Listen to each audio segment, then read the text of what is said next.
Nouvelle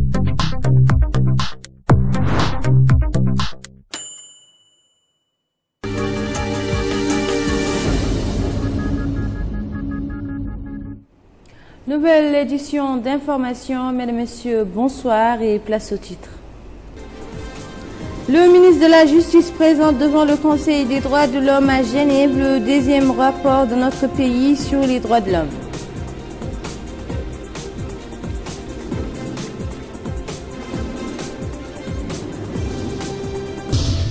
Notre pays et le PNUD organisent une journée de sensibilisation sur les objectifs du développement durable en perspective de leur entrée en vigueur l'année prochaine. Chamy a abrité hier une rencontre scientifique et technique sur l'état de conservation du PNBA et la mise en œuvre des recommandations du Comité du patrimoine mondial de l'UNESCO.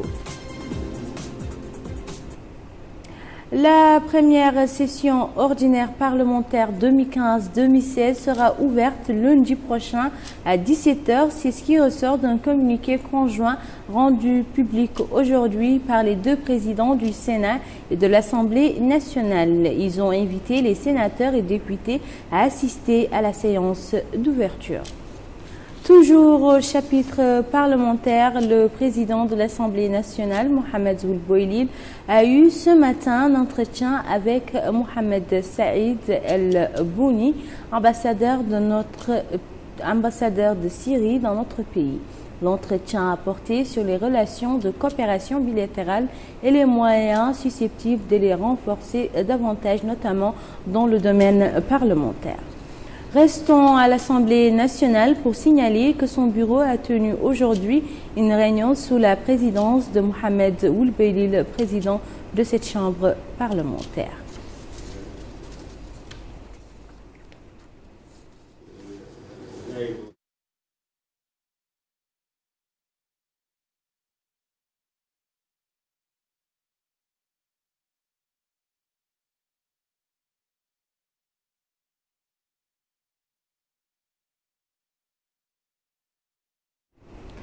Je vous le disais dans les titres, le deuxième rapport de notre pays sur les droits de l'homme a été soumis par le ministre de la Justice, Brahim Oueldada, au Conseil des droits de l'homme à Genève. Ce rapport fait le bilan des réalisations accomplies par notre pays dans le domaine des droits de l'homme. Nous vous invitons à suivre la lecture de ce rapport par le ministre de la Justice. En réponse donc aux questions posées à l'avance à la Mauritanie dans le cadre du cycle EPU, ma délégation remercie tous les États qui ont adressé des questions et recommandations écrites à l'avance, en l'occurrence la Belgique, l'Allemagne, la Norvège, la Slovénie, la Suède, le Royaume-Uni d'Angleterre et d'Irlande du Nord et le Mexique.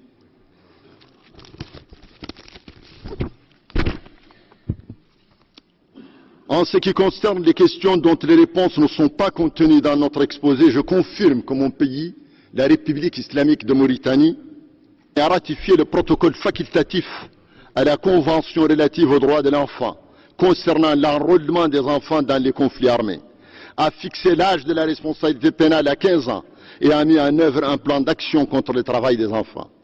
Au sujet de la peine de mort, je rappelle, et c'est extrêmement important de le rappeler, que la Mauritanie, malgré l'existence dans ses dispositions pénales de la peine de mort, observe un moratoire de fait, donc un moratoire de facto depuis 28 ans.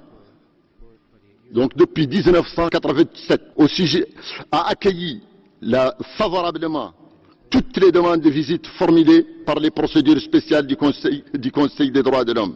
En ce qui se rapporte à la torture, elle est déclarée crime contre l'humanité par la Constitution depuis 2012 et punie sévèrement. L'article 9 de la loi 2015-033 du 10 septembre 2015 incriminant la torture assujettit les autorités judiciaires compétentes à un impératif catégorique, celui d'initier immédiatement une enquête impartiale chaque fois qu'il existe des motifs raisonnables de croire qu'un acte de torture ou de mauvais traitement a été tenté ou commis dans leur juridiction de ressort, et ce même en l'absence de plainte. Donc les juridictions peuvent se saisir d'office. Il s'agit là d'une saisine d'office. Plusieurs enquêtes ont été menées et les personnes poursuivies ont été jugées. Quant aux personnes détenues depuis 2014 sous les chefs d'inculpation, agression à des agents de la force publique dans l'exercice de leurs fonctions, voies de fait, attroupement non autorisé, refus d'obtempérer aux injonctions des agents de maintien de l'ordre, faits prévus et punis par les dispositions des articles 101 à 105 et 191 à 195 du Code pénal mauritanien, elles ont eu le droit à un procès équitable. La régularité de leur condamnation est attestée par l'exercice des voies de recours dont ils ont usé.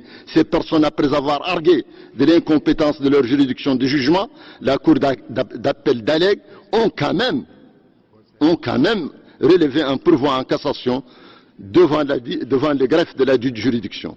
Les cas de pratiques assimilées à l'esclavage ont été sanctionnés par 6 condamnations à l'emprisonnement et à la réparation civile, 6 relax, et 19 cas sont pendants devant les juridictions saisies, soit 31 cas soumis à l'examen des juridictions mauritaniennes. Des circulaires du ministre de la Justice adressées aux procureurs de la République près des tribunaux de Wilaya, c'est-à-dire des provinces, aux procureurs généraux près les cours d'appel et aux procureurs généraux près la Cour suprême rappellent à ceci l'obligation d'agir immédiatement dès l'enregistrement d'une plainte portant allégation de pratiques esclavagistes, la mise en place de juridictions anti-esclavagistes, l'octroi de l'assistance judiciaire aux présumées victimes, la reconnaissance de la qualité de partie civile aux ONG, le renforcement de la politique pénale dans ce domaine participent de l'application de la législation anti-esclavagiste. Pour ce qui est des mesures prises pour soutenir l'agence Tadamon, il s'agit d'une institution dotée de ressources financières autonomes, gérée par un conseil d'administration réunissant toutes les parties concernées par la lutte contre la pauvreté et les séquelles de pratiques esclavagistes, dont les organisations de la société civile. Elle bénéficie de procédures simplifiées et accélérées afin d'intervenir rapidement, ayant la qualité et à qualité pour agir en justice et pour se constituer partie civile dans les affaires relatives aux pratiques esclavagistes. En matière de droits de la femme, le gouvernement a mis en œuvre plusieurs politiques et stratégies, notamment la politique de la famille, les stratégies nationales de promotion féminine, l'abandon des MGF et l'institutionnalisation du genre dont le plan d'action a été élaboré. Les violences faites aux femmes ont été identifiées selon l'enquête de 2011 de l'Office national de la statistique et ONU Femmes. Elles sont de 63% psychologiques, 6,1% physiques et 14% sexuels.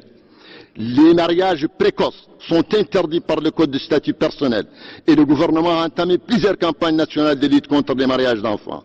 Concernant les mutilations génitales féminines, donc les MGF, la Mauritanie interdit cette pratique en application des dispositions du Code pénal et du Code de protection pénale de l'enfant. Le gouvernement procédera à l'évaluation et à la réactualisation de la stratégie nationale d'abandon des mutilations génitales féminines, MGF. Cette réactualisation sera axée sur les déclarations publiques d'abandon des MGF, la reconversion des praticiennes traditionnelles, la scolarisation des filles, la formation des acteurs et l'organisation de campagnes nationales pour tolérance zéro MGF. Pour promouvoir la participation des femmes au processus de prise de décision, les pouvoirs publics ont engagé des mesures d'action positives, dont on peut citer l'adoption en 2012 de la loi organique 2012-034 relative à l'accès des femmes aux mandats et fonctions électives. Le nombre des femmes au gouvernement est de 9 ministres sur 26, soit 34,6%. Le nombre de femmes députées s'élève à 31 députés sur 147, soit 21%. Le nombre de femmes sénatrices est de 10 sur 56, soit 17,8%. 1317 conseillères municipales sur 3227, soit 35,4%. 6 femmes maires, dont la présidente de la communauté urbaine de Nouakchott, capitale politique du pays. L'organisation en novembre 2011 d'un concours spécifique ayant permis l'accès de 50 femmes supplémentaires à la profession d'administrateur civil et de régie financière, de journalistes, de magistrats et de diplomates. L'amélioration du quota supplémentaire des bourses attribuées aux filles qui est multiplié par 3 depuis 2011. L'harmonisation en 2014 de l'âge de la retraite en faveur des femmes employées et régies par la convention collective. La finalisation d'un projet de loi cadre sur les violences basé sur le genre dont le processus d'approbation et d'adoption est déjà entamé. Enfin, les mesures prises pour mettre en œuvre les recommandations du comité pour l'élimination de toutes les formes de discrimination à l'égard des femmes sont, entre autres, la mise en place d'un comité de suivi des recommandations des organes de traité, y compris celle du comité pour l'élimination de toutes les formes de discrimination à l'égard des femmes, l'élaboration d'un plan d'action de mise en œuvre des recommandations du comité, la publication dans le journal officiel 1326 bis du 30 novembre 2014 des conventions ratifiées, y compris la Convention sur l'élimination de toutes les formes de discrimination à l'égard des femmes, l'adoption de la stratégie nationale d'institutionnalisation du genre,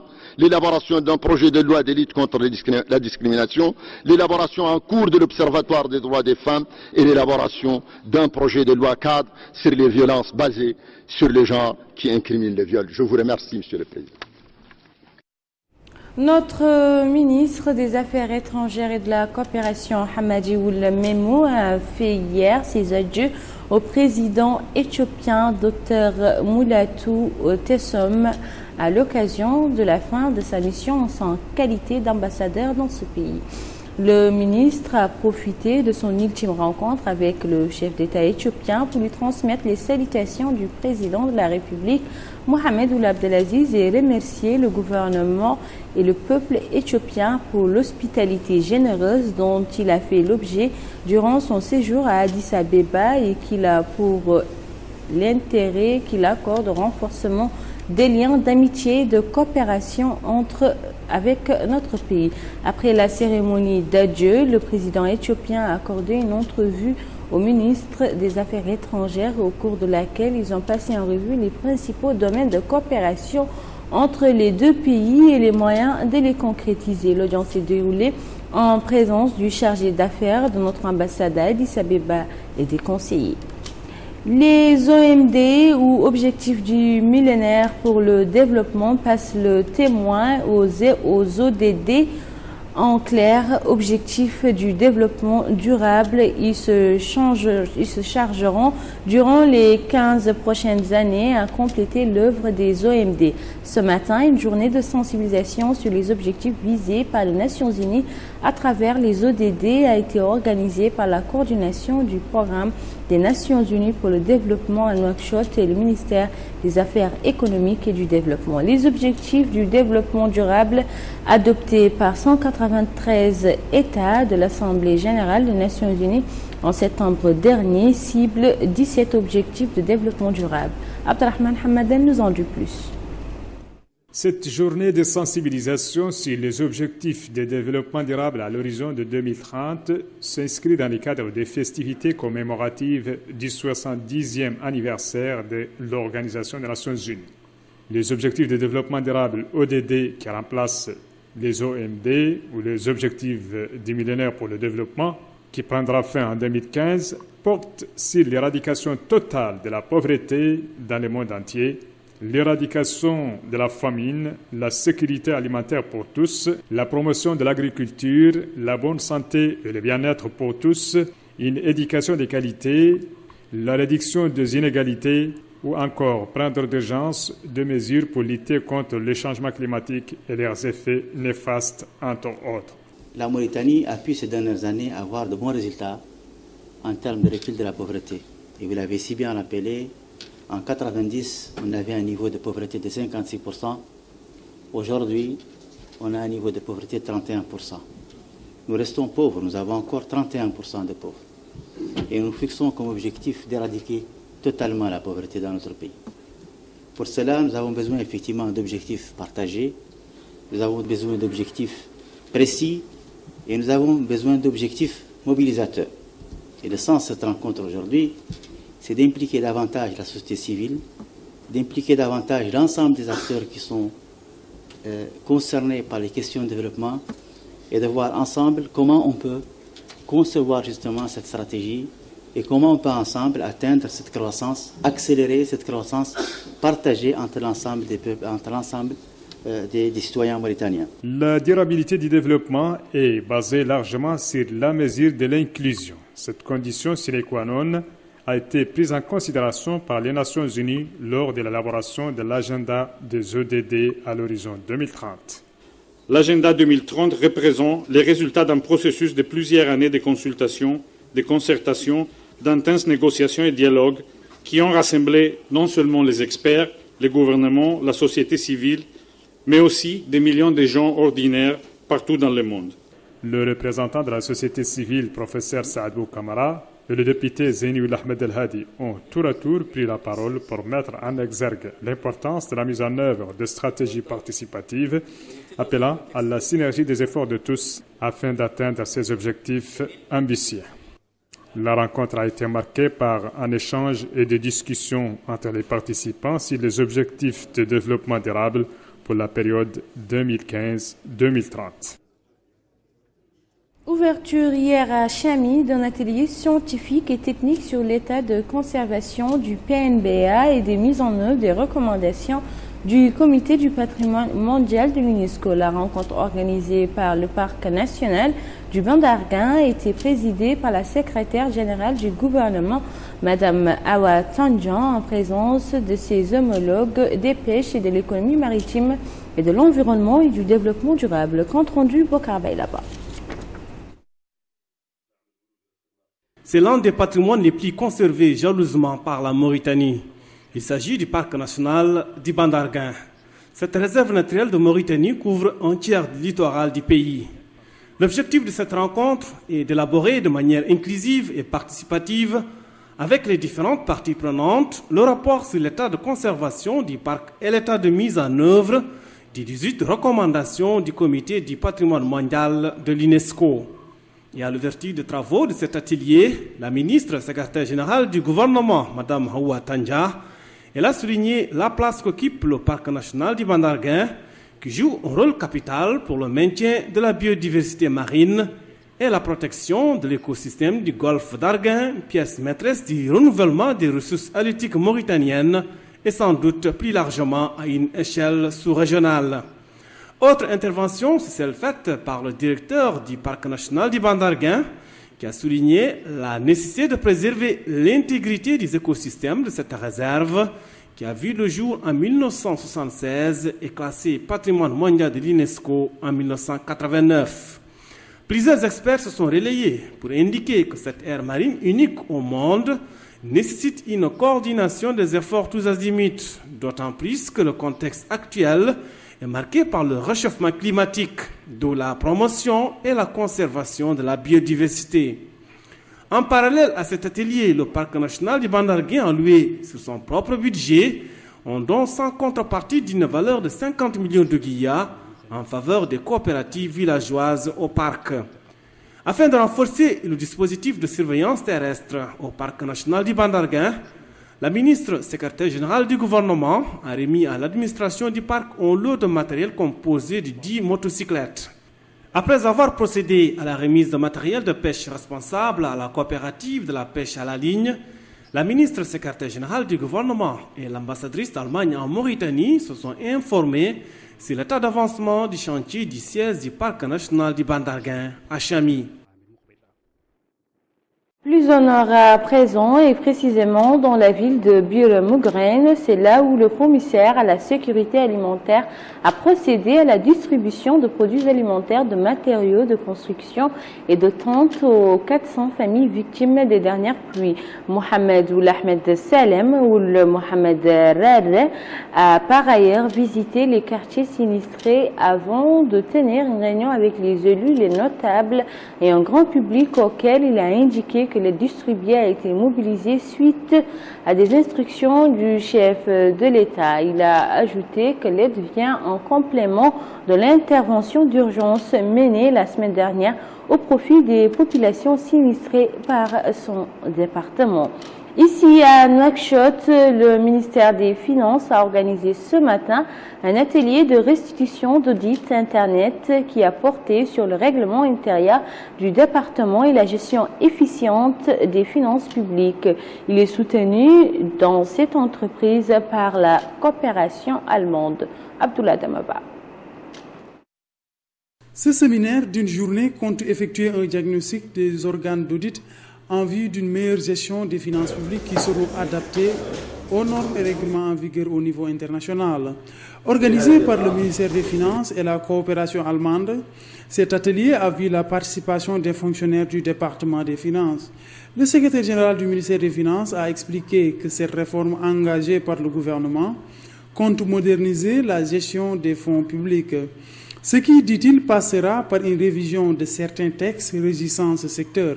Les réformes, toujours selon le secrétaire général, vont contribuer à la mise en place d'un système efficace de gestion, instaurer un développement économique et social et créer un environnement propice à la croissance économique. La coopération allemande a manifesté sa volonté d'accompagner la Mauritanie. Grâce à la modernisation de l'administration et des procédures, il y a eu une amélioration du climat. Dans le rapport portant sur l'analyse du système audit interne du ministère des Finances, il y a certaines recommandations en faveur d'une modernisation plus avant et je suis très heureuse de participer dans cet atelier de restitution aujourd'hui. La GIZ a assisté le ministère des Finances dans l'activité de l'analyse et nous sommes prêts au niveau d'assistance pour l'application des recommandations. Ce secteur va connaître des mutations qui nécessitent des réformes d'accompagnement, dont aujourd'hui la réforme ou la révision du mode de contrôle interne. Comme vous le savez, le contrôle qui existait, le contrôle interne, était un contrôle classique, mais puisque nous allons migrer vers la programmation, la budgétisation par programme, la gestion axée sur les résultats, ça demande aussi de revoir le processus et les modalités de contrôle interne et nous devons migrer vers l'audit interne pour l'instaurer au niveau du ministère des Finances et éventuellement au niveau de chaque direction. L'étude d'aujourd'hui porte sur l'évaluation de l'existant et des propositions pour l'amélioration et l'instauration du contrôle interne, de l'audit interne. Au cours de ces rencontres, les participants ont suivi des présentations qui sont liées à la thématique en question. Une triste nouvelle dans ce journal, le riz du Baba Ould Matin n'est plus. Il nous a quittés aujourd'hui suite à une longue maladie. Le défunt était connu du grand public grâce à son immense savoir du fiqh, particulièrement le chapitre sur le partage de l'héritage, mais aussi à travers ses passages à la télévision nationale, à la radio et ses prêches dans les mosquées. Feu Baba Ould Matin était également un militant actif de la société civile. Il a mis à contribution cette tribune pour dénoncer certaines mentalités rétrogrades comme l'excision des filles, les violences à l'égard des femmes. Il a aussi participé activement à la sensibilisation de la société et particulièrement les jeunes sur les dangers de la pandémie du sida.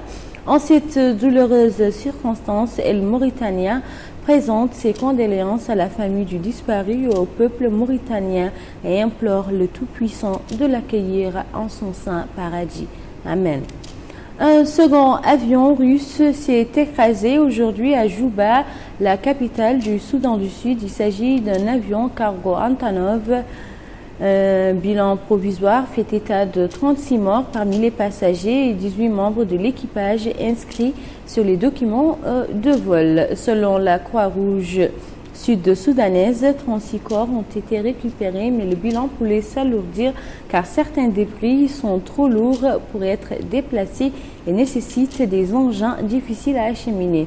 Ces deux crashs survenus à quelques jours d'intervalle en Égypte et au Sud-Soudan ont sémé un vent de panique en Russie, notamment sur les réseaux sociaux. Les boîtes noires de l'Airbus 321 qui s'était écrasé dans le Sinaï ont beau être en cours d'analyse. La thèse d'un attentat terroriste revendiqué par l'État islamique contre l'avion et la succession de drames dans un court intervalle reste au cœur des inquiétudes des internautes russes. Le président des Maldives, Abdoulaye Yamen, a décrété aujourd'hui l'état d'urgence, de ce qui octroie aux forces de sécurité de larges pouvoirs avant une manifestation antigouvernementale. Cette décision a été prise avant un rassemblement prévu par le Parti démocratique des Maldives, le principal parti d'opposition dont le chef Mohamed Nasheed est en prison au terme d'un procès expéditif et inquiétable et inéquitable selon l'ONU. La manifestation de l'opposition a pour objectif de faire pression sur le président afin qu'il libère Mohamed Nached. Voilà, mesdames et messieurs, c'était tout pour cette édition. Le rappel des titres. Le ministre de la Justice présente devant le Conseil des droits de l'homme à Genève le 10e rapport de notre pays sur les droits de l'homme.